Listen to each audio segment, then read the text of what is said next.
పాకిస్తాన్‌కు గూఢాచారం చేస్తూ అరెస్ట్ అయిన హర్యానా యూట్యూబర్ జ్యోతి కేసులో విస్తుపోయే విశేషాలు వెలుగు చూస్తున్నాయి. పహల్గామ్ టెర్రర్ అటాక్ జరగడానికి కొన్ని నెలల ముందు ఆమె ఆ ప్రాంతానికి వెళ్ళినట్టు దర్యాప్తులో వెల్లడైంది.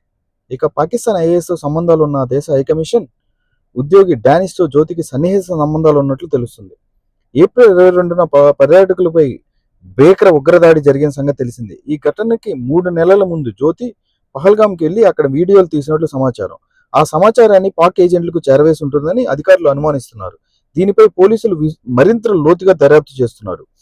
గూఢచారం ఆరోపణల కింద గత వారం జ్యోతిని హర్యానా పోలీసులు అరెస్ట్ చేశారు. ఇప్పటికే ఆమె గురించి అనేక విషయాలు బయటకు వస్తున్నాయి. దాడికి ముందు ఆమె పలుమార్లు పాకిస్తాన్లో పర్యటించినట్టు, ఒకసారి చైనా వెళ్ళొచ్చినట్లు పోలీసులు వెల్లడించారు.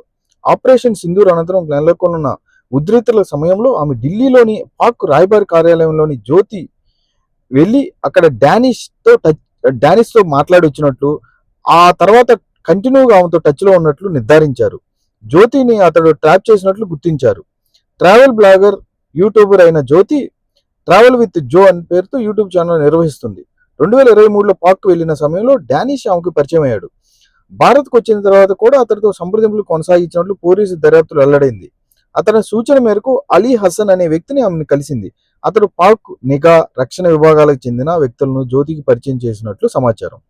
దేశ రక్షణకు చెందిన అత్యంత సున్నితమైన సమాచారాన్ని ఆమె పాక్ వ్యక్తులకు చేరవేసినట్లు అధికారులు ఆరోపిస్తున్నారు. దీనిపై దర్యాప్తు కొనసాగుతుంది. ఇప్పటికే ఆమె ఇన్స్టాగ్రామ్ ఖాతాను భారత్లో నిలిపివేశారు.